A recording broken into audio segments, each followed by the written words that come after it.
Hey, listen up. We got another episode of Wise Kracks, featuring the crack man himself, Bill Krackomberger, and our co-host, John Orlando, straight from Las Vegas. Wise Kracks is your ticket inside the world of sports betting, with tips, picks, special guests, and more. Only on WSN.com. Hey, everybody. The band is back together in the studio where he belongs. Bill Krackomberger, it's good to see you. Yeah, good to be back. I like when you're here. Yeah, that was so windy when I got back here. Oh, man, it's been nuts. Even landing. Yeah. Wow. Yeah, my eyes have been a mess for like all week. It's It's one of the things I don't like about Vegas. Yeah. Oh my God, it's so windy. So, and it's getting hot. but it's a really it's a good time of the year. May and June, September, great months to be in Vegas. You want to kind of cut out July and August, but hey, if you go to the pool or indoors and stuff, it's it's the sun and fun. Yeah.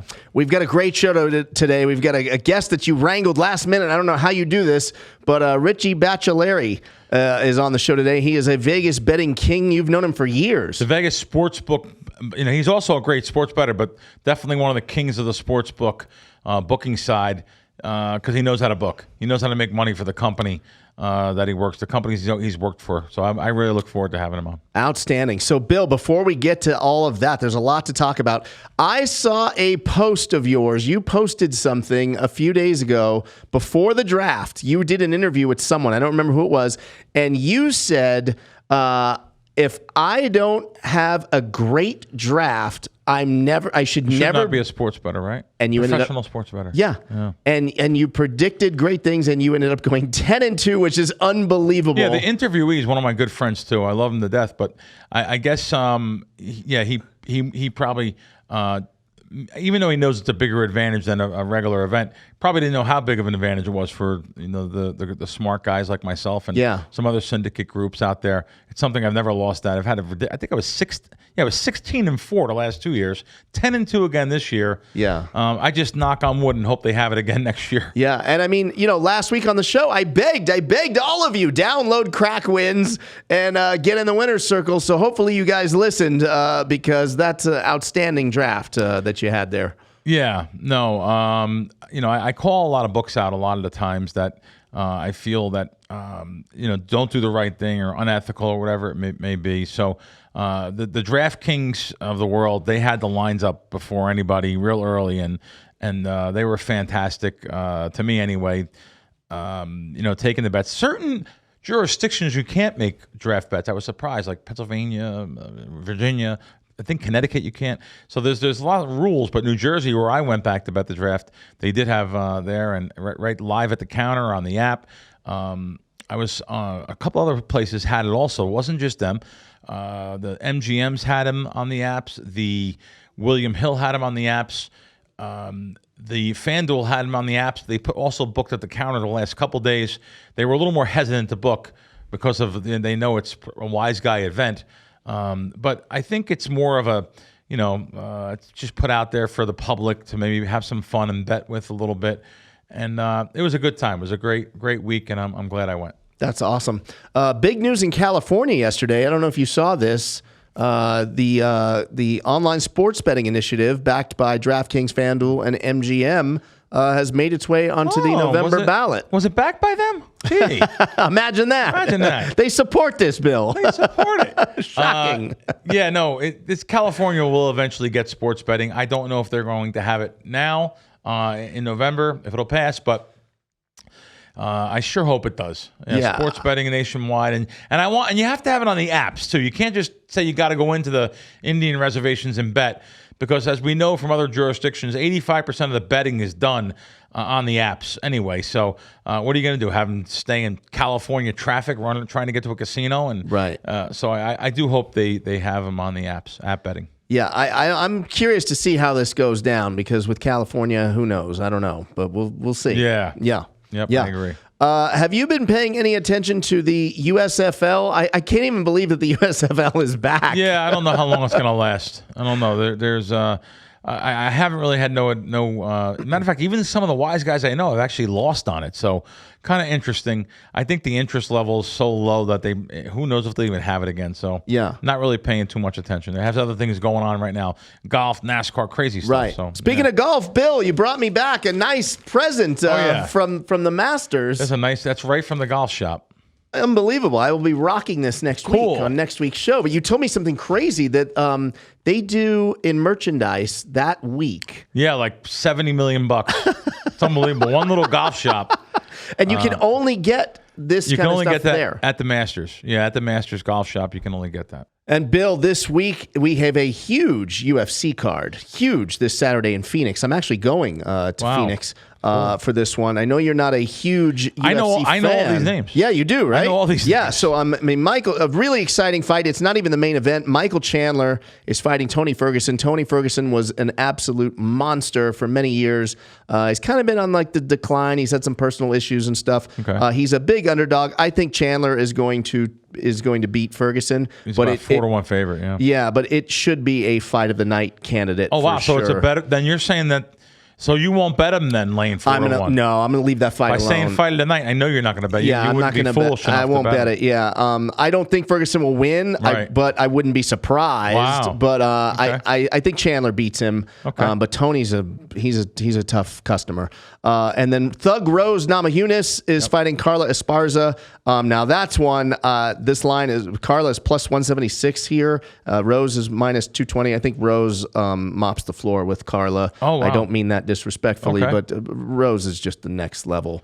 I think Carla's kind of on her way out the door.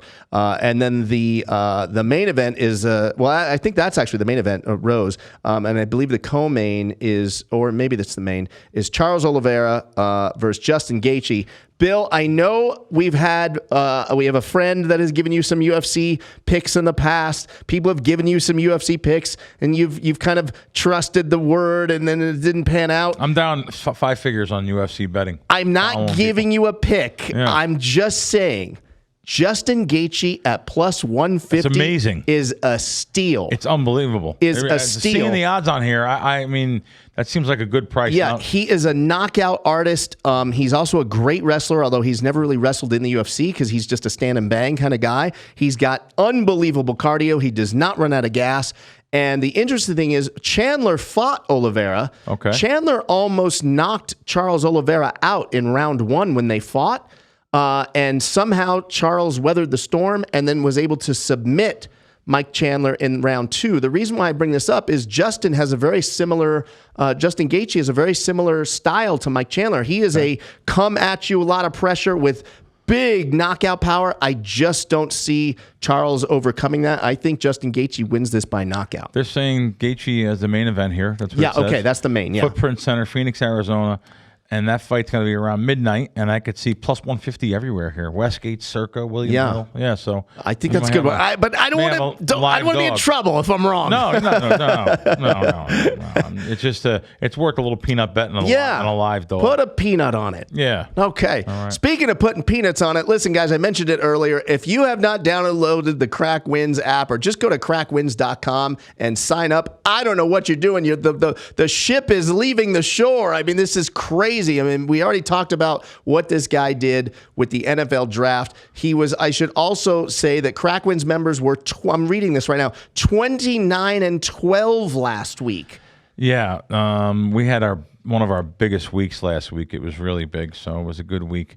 And let me just tell you, even without the draft, we had a really good week. But this time of the year was really a pleasant surprise for me to have my biggest week of the year. So yeah, we have stuff going on now. Literally, NASCAR's now in the mix with us. We've done really good on NASCAR, baseball, golf. I love golf. So yeah, golf. This stuff is all Advantage plays all year round. So looking forward to it. Bill, I'm not kidding when I say every day. It happened just yesterday. A female friend of mine who I didn't even know bets on baseball was asking me who do I like, Yankees versus Blue Jays, and it's interesting to me that I think so many of us, like the casual bettors, we look at this wrong. Like we've been conditioned to pick a side, right? Mm-hmm. And the money really, The advantage, really, correct me if I get this wrong, is not really on that. It's really more about the totals, the props, right? I like betting totals. I'm a total guy. Yeah. I will give out some sides, but I like betting totals. I think the totals are a little bit stronger than the sides. But shopping is very important. Shopping for lines in baseball, because you want to get the best of the line, and you want to make sure you have more than one place to bet at if you're serious. So you pick up here in Nevada. Oh my God, this is some square shops here. You pick up 5 cents, 10 cents extra on some of the shops compared to the sharper shops, betting on underdogs and stuff. So you want to make sure you have options there. And it's a good time of the year. Let me ask you this, strategy-wise. Sure. The Reds, we talked about this before we started rolling today. The Reds are clearly the worst team in baseball. I think they've only won 3 games. They're about to play a 3 or 4 game series against the Brewers, who easily could end up going deep in the postseason. Does it make sense to just take a shot, because the Reds are going to be a massive underdog for the next 3 games, I would imagine. Does it make sense just to take the Reds for like the next 3 games and hope that they just squeak out one win as the big dog? Yeah, I won't be betting Milwaukee. I'm looking at today's game, minus 280. I mean, everywhere, too, not just one shop. If anything, I would lean to a dog here, the dog here on the Reds, but I'm not betting the Reds either, but I'm saying I'm not laying 280 on a ball game. It's crazy, right? Yeah, it's crazy. It's any given Sunday theory. I'll never lay that on a baseball game. So you bring up a very good point. Okay, guys. So do yourself a favor. Get in the winner's circle. Download Crack Wins app, Apple, Google, or just go to crackwins.com. And then make sure you head on over to WSN.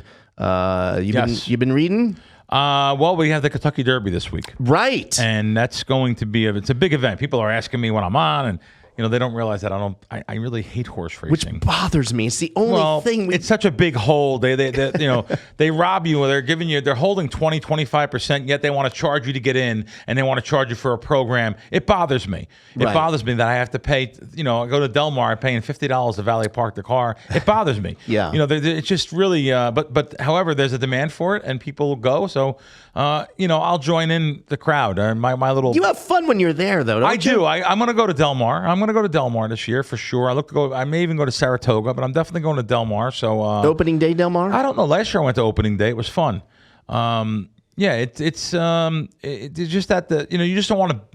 The festivities around you, yes, but you don't want to just bet any serious money on horse racing when they're taking out 25-30% on exotics, trifectas, pick sixes.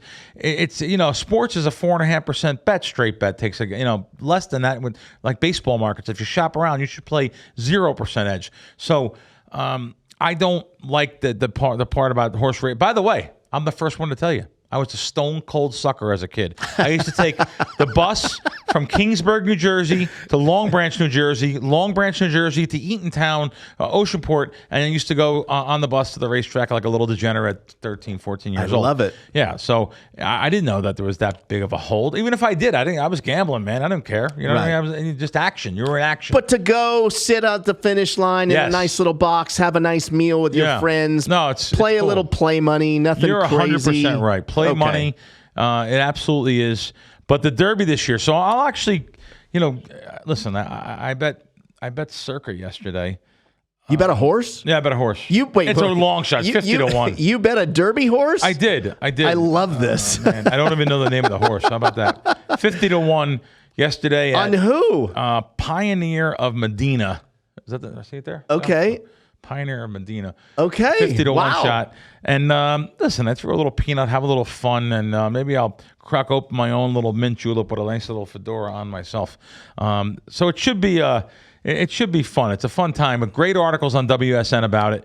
The first 3 articles about Kentucky Oaks, which is, listen, this whole day of racing is a really big thing. And one of these days, it is on the bucket list there. So one of these days, I'll make it down there. And you went 10 straight years or 8 straight years? Something like I went 8 straight years to the Derby. 7 or 8 years. It's crazy. But also WSN, great articles on NBA playoffs, not only the Derby predictions, the Wells Fargo Championship, articles on the Sixers, the hockey playoffs. I mean, there's so much stuff going on.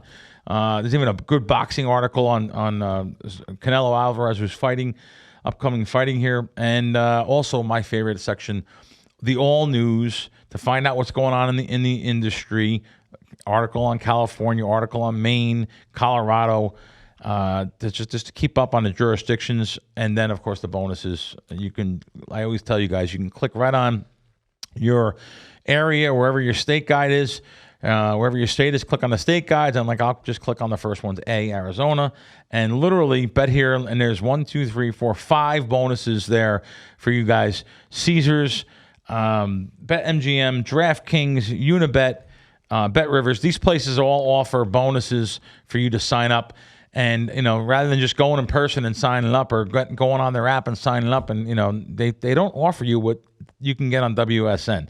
So great area of the sports book. Great section of the site where the sports books are, the different. And there's other ways to go at it too. Not only state guides, you could just click on bonuses in general. So guys, make sure you check that out. WSN.com for really all of your gambling needs. All right, Bill, we're excited to have our guest today. He's really done it all in the gambling world, running books, consulting all over the world. Very sharp sports bettor himself. Richie Baccellieri is with us today on Wise Kracks. Hey, Richie. Hey, guys, how you doing? Good. What's going on, buddy? Everything good? It's all good. It's summertime, and college foots and college hoops are over with. Isn't it a great time to set the handicap to relax aside and just relax? It really is. It really is. Well, we got some questions for you to throw back and forth. Really appreciate you coming on. I'm going to start. Me, guys. Yeah, I'm gonna start right off with. I just came back from the NFL draft, and I say that like I was actually in New Jersey. I shouldn't say I came back for it because I was here in Las Vegas. I was in New Jersey betting, Rich, because that's where I can get down bets. Here, the big books came up with their lines on Monday of draft week, whereas the the DraftKings and FanDuel's has had them up for months. Of course, they come up more and more as draft day approached, but I was really surprised actually that DraftKings and FanDuel, they're kind of like the Chris's of the world or the Circas of the world certain ways. They're putting up lines first. March Madness, I was shocked this year, Rich. DraftKings and FanDuel had March Madness up first. I mean, I guess they obviously have their own. They have their own handicappers in house. I was just shocked by that. Are you? I mean, what do you think? It doesn't surprise me. The models and the methods that the Europeans, I'll call them Europeans, because they're following that type of marketing. They're quick to put up a lot of the novelties, get them up quick, get people to bet on anything they could possibly bet on as fast as they can. But, the limits that they take and the methods that they deploy when it comes to anybody that actually can beat them, we know what they do. They end up just tossing them out or cutting them down to $2. But it doesn't surprise me that they're making an effort to get these markets up as fast as possible, as many as they can. I mean, they're much more into quantity than quality. And you're talking about the NFL draft. The stuff that they put up was quantity. Whatever gimmick they can do, they'll do. So it doesn't shock me. Do you see them coming to Las Vegas anytime soon? Coming to Nevada anytime soon? I was pretty surprised that their home offices are here, and they don't. You're not allowed to bet here yet. Even over at the Virgin, that Betfred, I don't think it's even open yet. So, do you think that eventually we'll have them here? And what do you think are the roadblocks? The reason why they haven't been here? Well, I mean, the question is why aren't they here already? Right. I mean, you're asking why aren't they coming here? Why aren't they here already? And I think the answer is both licensing and software approval. Nevada is a very stringent state to get licensed in. It requires vetting of, the senior executives across the board. Investors of up to 5% need to go in or at 5%. They're publicly traded, so who knows what kind of investment body they have. The softwares are not necessarily meeting the Nevada requirements for reporting. And these are the roadblocks. Why aren't they here already? I know that those are the answers. Now, Nevada is up to $8 billion, I see, in 2021 in volume. So it's not small. It's getting bigger. The account wagering is growing. I know that they don't care for the restriction of the face-to-face registration for account wagering. That could, that also restricts volume here in the state, having to go into a book and sign up and make your initial deposit. Cool. So they'll be here eventually, but it's not until they want to spend the money for the licensing and they get their software to meet the Nevada requirements. Betfred's been trying for 2 years at Virgin, and then they're not in. Why? It's got to be licensing. Yeah, I was thinking to myself, being where I guess I'm from and just my brain being a little bit cynical in my mind, that they don't want another Cantor Gaming on their hands. So maybe they'll take a little bit more time with decision being the board. But I could be wrong. It's just a hypothesis. No, you may not be. I mean, this is the gaming board here. It's a serious gaming board. They've been around forever. They're still reminded of the times back in the 70s and the 80s when the groups of people that actually own the casinos were taking money out the back door. So they're still of that mindset, and they're very strict on licensing, on who they actually license. And it's very possible that the leadership group of Cantor Gaming, sure, his names will remain anonymous. It could be a bad taste in their mouth still. Yep. John? Richie, you just mentioned the software, and that instantly takes me back. Like Bill, I didn't even know this. Bill told me back in the 70s, they were even as recent as the 70s, they were still handwriting tickets. I mean, what has it been like for you to see how sports betting has changed over the years and evolved? What has that been like? Handwriting tickets actually was in place in Nevada into the 80s. Wow. I started in this business in about 1985 or 86. And the computer systems were just coming into place. Writing tickets had a lot of problems. There might have been a few scams going on. Of course. The original ticket's written for 100, and then when the ticket wins, they might add an extra zero at the end of the ticket. I bet that for 1,000. I'm sure that's one of many that were going on with the handwritten tickets. The computer systems. There have not been that many here in Nevada. A gentleman by the name of Vic Salerno basically put the first big system we had him on the show in Nevada for all the casinos. Yep. That was probably 87 or 88 when we actually got the CBS system when I was a supervisor at Caesars Palace.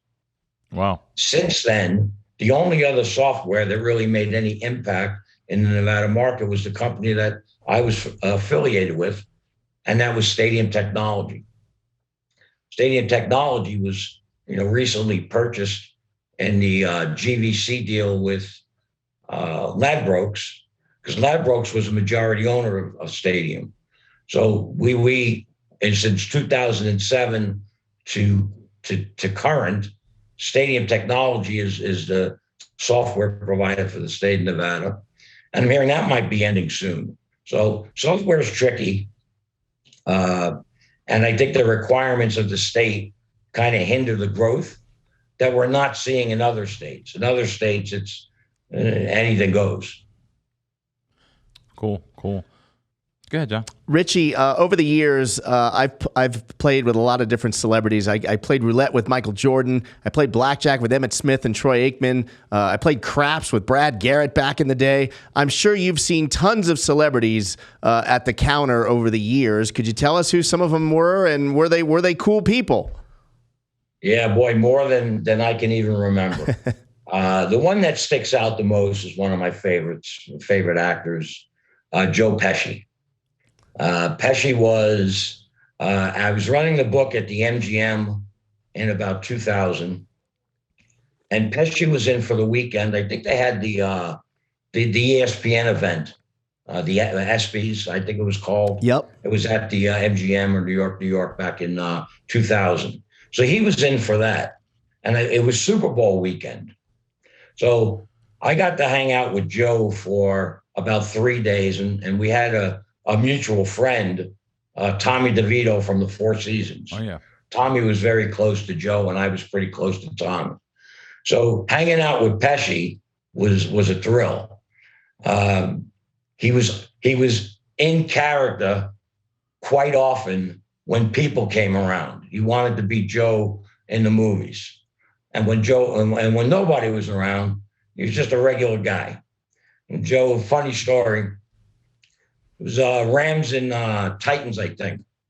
Game was painted 7 for the game. So I'm saying, Joe, who are you going to bet in the game?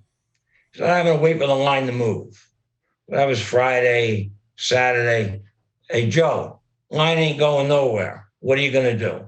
He says, I ain't betting it. So I'll tell you what, Joe, half a point either way is yours. Just go up to the counter and we'll take care of it for you. So Joe goes, you'll do that for me. For you, Joe, yeah, we'll do it.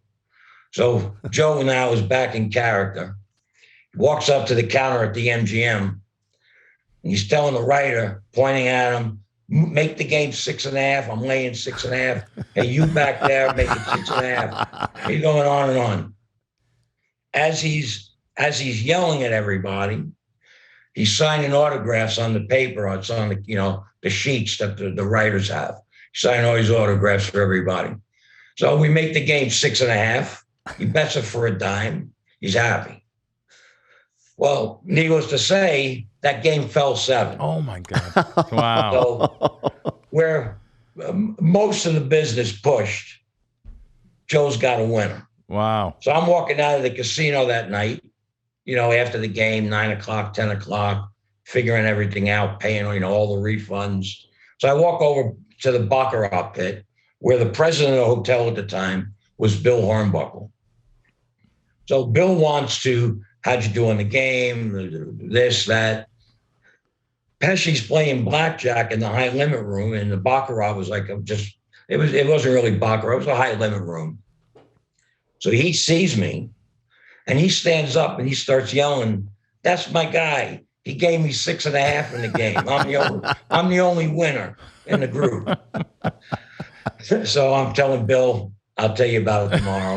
in front of the president. And that was a weekend that Barkley was around, Tiger Woods was around, and we got all the celebrities in for the big events, and it was a lot of fun.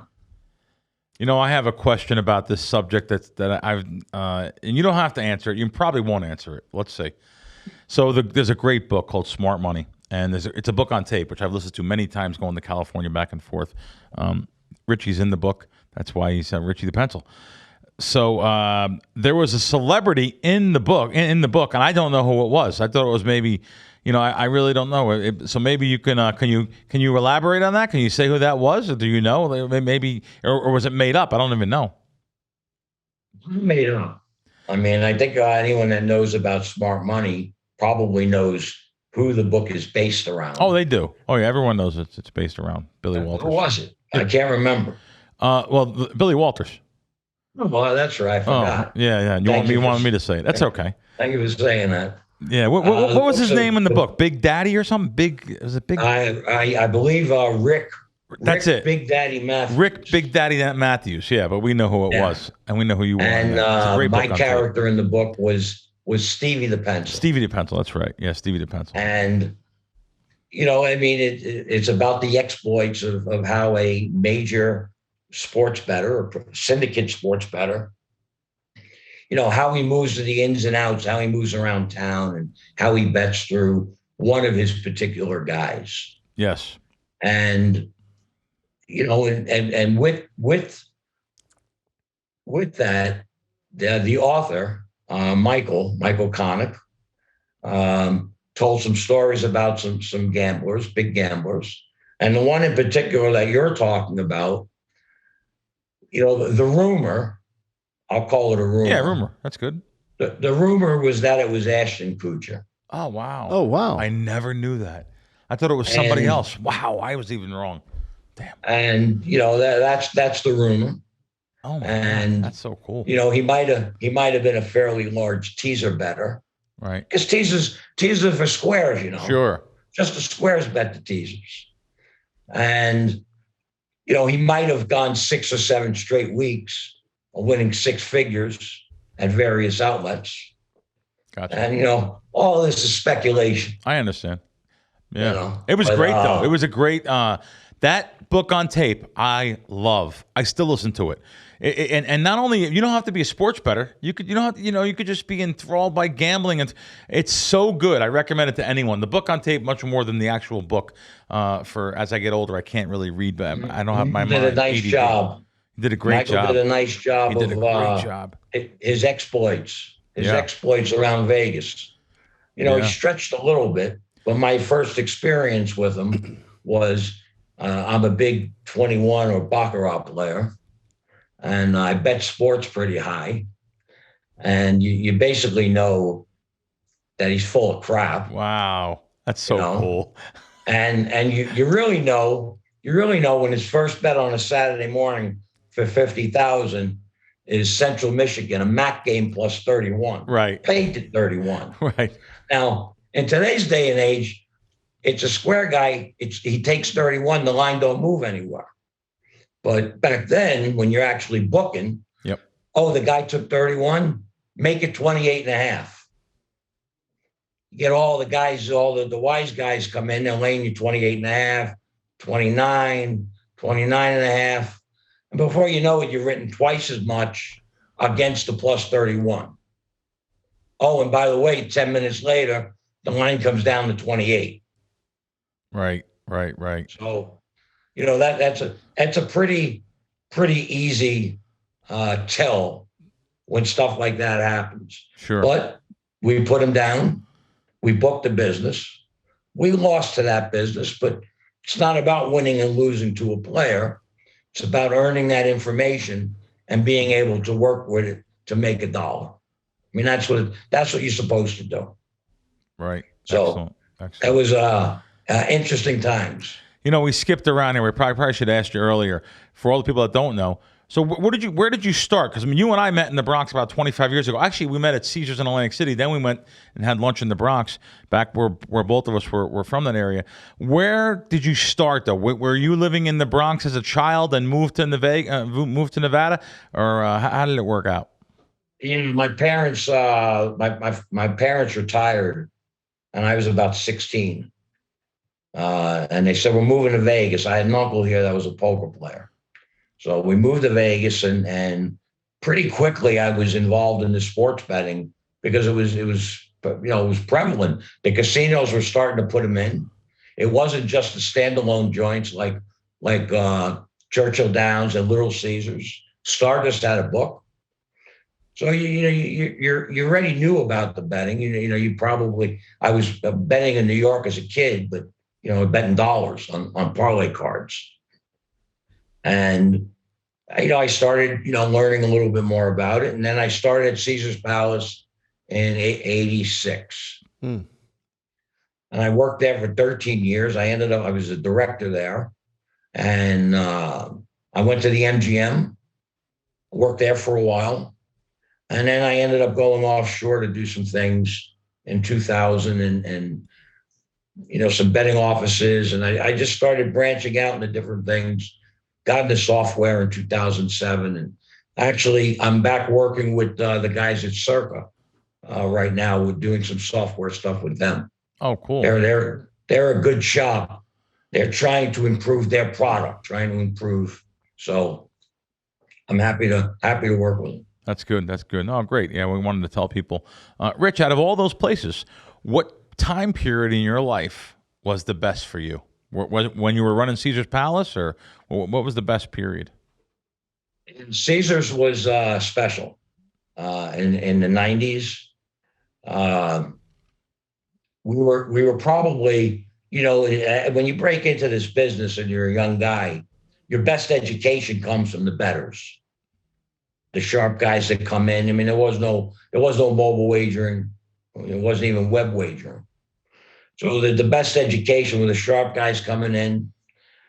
They teach you things. Guys like Dickie Carson, Bobby Black, and you learn. And if they like you, they teach you. And by the time we got to the 90s, we obviously knew a little bit more than than I knew when I broke into business. We were writing so much business.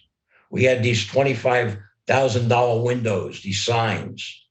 And on a Sunday morning, there'd be 10 people in line at the $25,000 window. That's unbelievable. That's sick. We ended up making a second window for $5,000 because there was so much cash business coming in. Jesus. And we offered, the big craze today is the first inning props. I see a lot of stuff about, yes, no on the first inning. Well, we were doing that 30 years ago. Sure.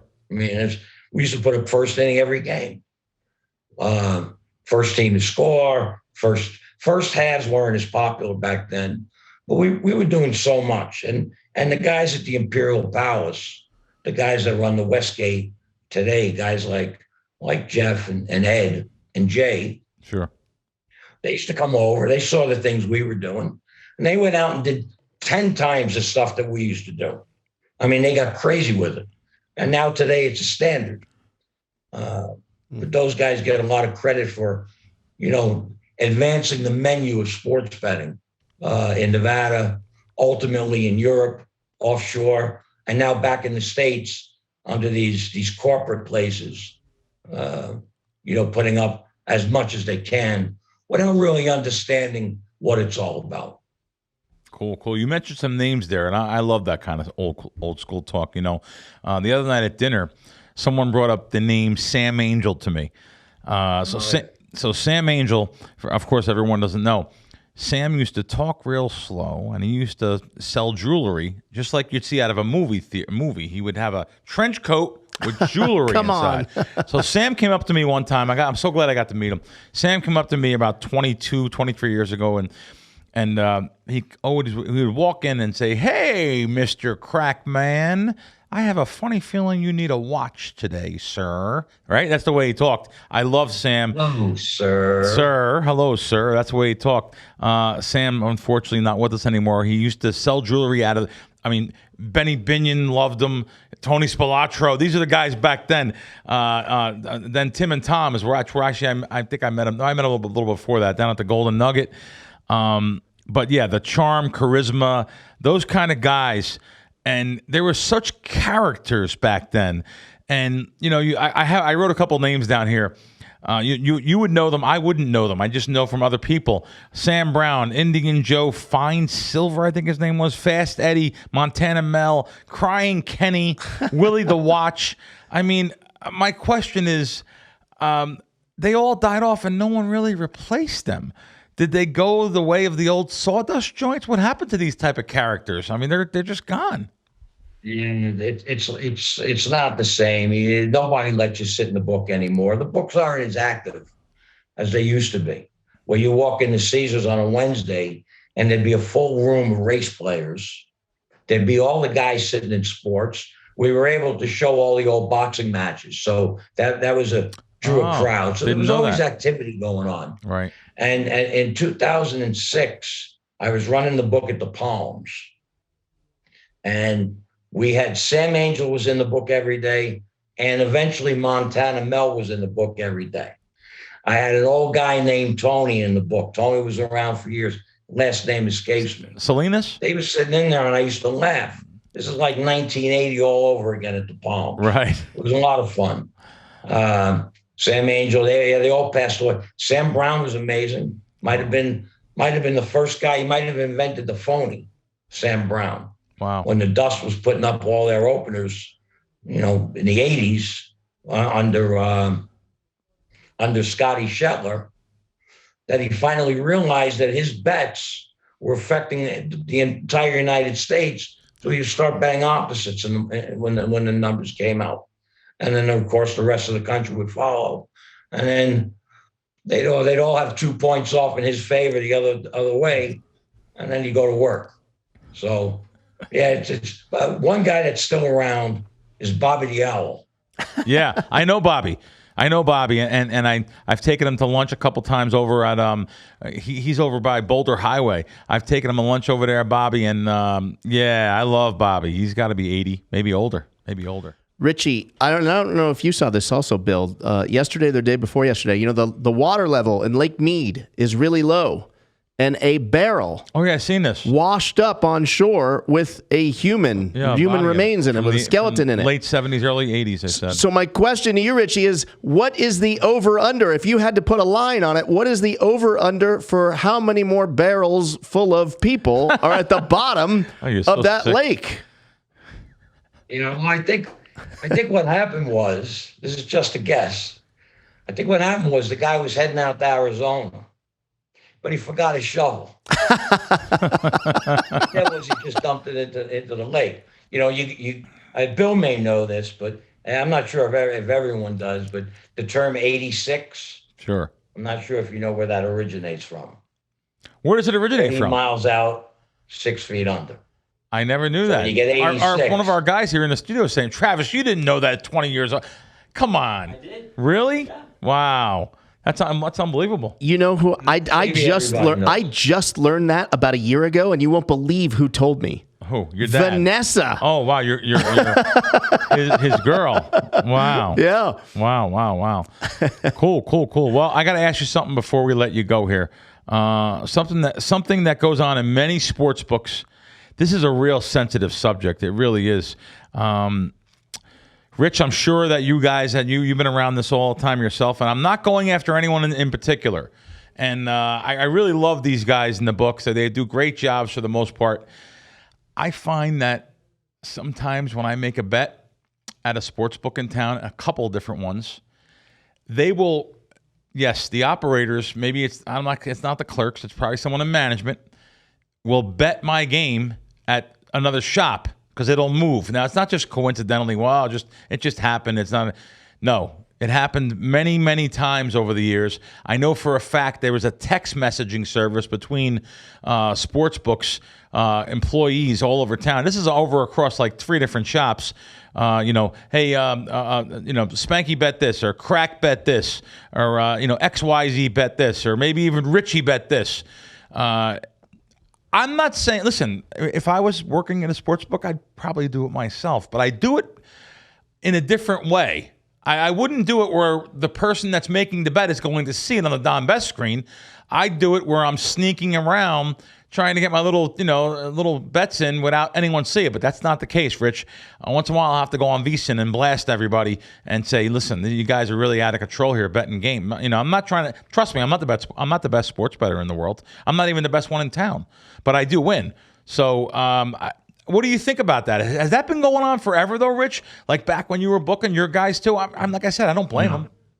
No, you're saying no. No. I mean, in Nevada, that has not been a practice for, that I'm aware of. Okay. I think what people they don't understand is that Bill is going to lose 46 times out of 100. That's right. Maybe, you know what? And if you're really, really lucky, you lose 45 times out of 100. So if you don't get the full list of a guy's plays, if BK don't say, these are my 11 games on a Saturday for college basketball, getting one of them really ain't going to do you all that good. I mean, it's literally, it's just 50-50. You're not going to beat it. So following blindly like that is foolish. Then if it is going on like you say it is, then they're missing the point. The whole thing of following a guy, if you're following a list, or you just want to follow one game, you got to give the courtesy and do it on an off-screen out, or a private guy. That's right. Or you bet your buddy. But you can't, you don't go to the screen and hit the screen. And Bill, I'm surprised you haven't given them opposites yet, if that's really the case. It's actually something that's maybe they don't even know the term opposites. I don't know. I got it. Opposites means the opposite side of the game, so they'll move. But it's actually something that I went on VSiN with 2 times. Both times it instantly stopped. So it instantly stopped when I went on that show, because a lot of the guys listen to the show. Then when you're making bets at the counter or on the mobile app, you just gotta give them the same medicine, right, that you gave other people for a lot of years. Yeah. No.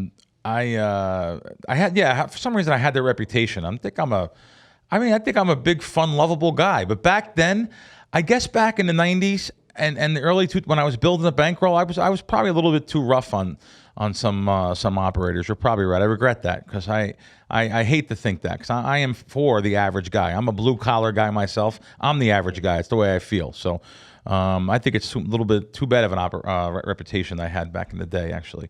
But let me ask you this though too. Now that I know you talked about this a little bit. There's places right here in this town that I'm not allowed to bet, and only because I won.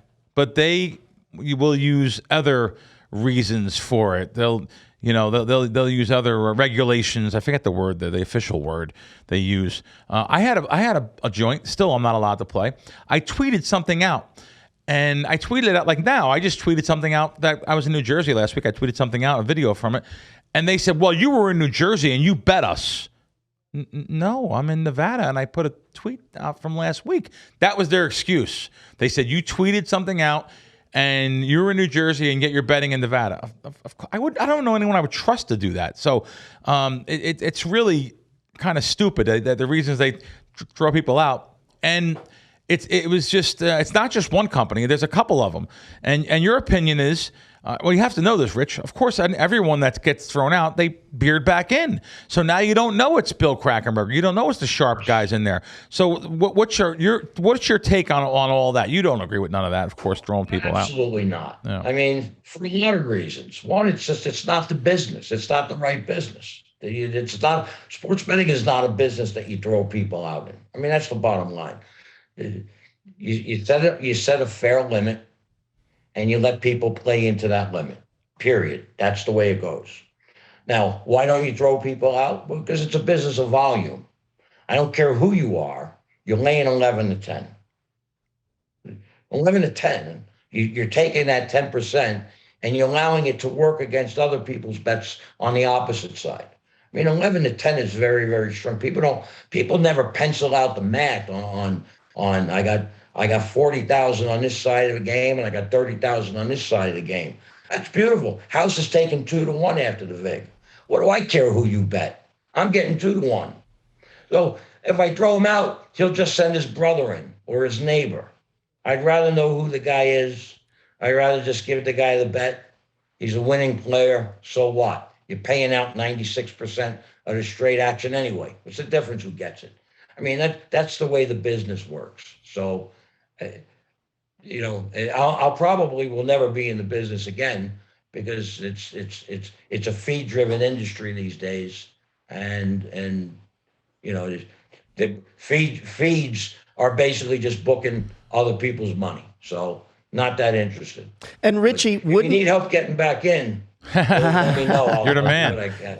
Richie, wouldn't they find it helpful to know what side Crack is on a lot of those games? Well, to a point, yes. You want to make sure he's on the right side. You don't know. I mean, he could be betting for his buddy. His buddy is sitting in the back row, and he said, "Hey, Bill, when you go up to the window there, do me a favor, bet me this game. My leg hurts." Right. Very good. Okay. Very good. He could be just giving you 4 games, and one is because he's just playing something back against the good side. Right. He's heavy on the good side. Yeah. So he's going to lay 3 back because he just get off a little bit, play a little side. So you never know what these people, what anyone's doing. So it's not so much I need to know who Bill's playing, but now Bill plays a side -4. It's creeping up. Maybe another sharp guy comes in at 4.5. And now you start matching up. So now maybe the guy that's booking, now he says, let's take a shot. Let's go to 5.5 on this thing and see if anybody takes it. And when no one takes it, then they're on the right side at 4.5.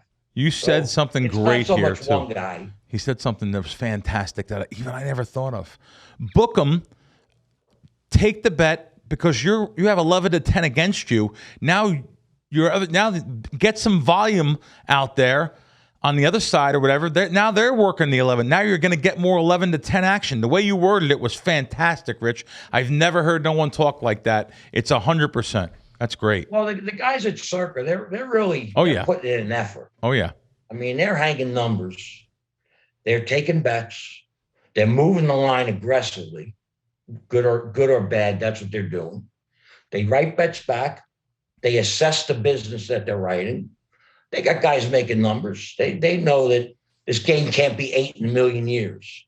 They just laid me 7. There's no way it's 8.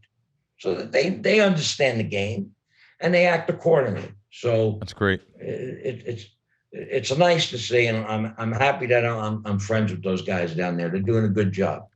No, they're great. They're great. I'm really happy they're in town. They're a leader. They're a leader for sure. Well, Rich, this has been great. Really appreciate you coming on with us, and your candor and just talking like you talk. We really haven't had no one on here from that side of the counter. Yeah. That actually said a lot of the things you did. So we really appreciate you coming on, and look forward to having you on again. I'm old and I'm irrelevant. No, you're good. You're great. Bill, Richie, a.k.a. Stevie the Pencil, was a phenomenal guest. Oh, man. I loved it. No, he's one of the best of all time. I love him. Great guy. We forgot to even talk about. I've been to a couple. He's a classic rock fan. Mm-hmm. I've been to a couple concerts with him. Jeff Beck. Wow. Yeah. No. Ian Anderson, Jethro Tull's show was unbelievable. Oh my God, blew me away. I didn't know it was going to be that good. We went to the Who together. We went to a lot of shows together. So, yeah, we both have a mutual love for classic rock. Yeah. That was a lot of fun. Well, man, this one blew by today. This was a fun show. Good stuff. Thanks, guys. Thanks for watching. You back here next week? Yes, I am. All right. We'll see you guys next week. See you guys.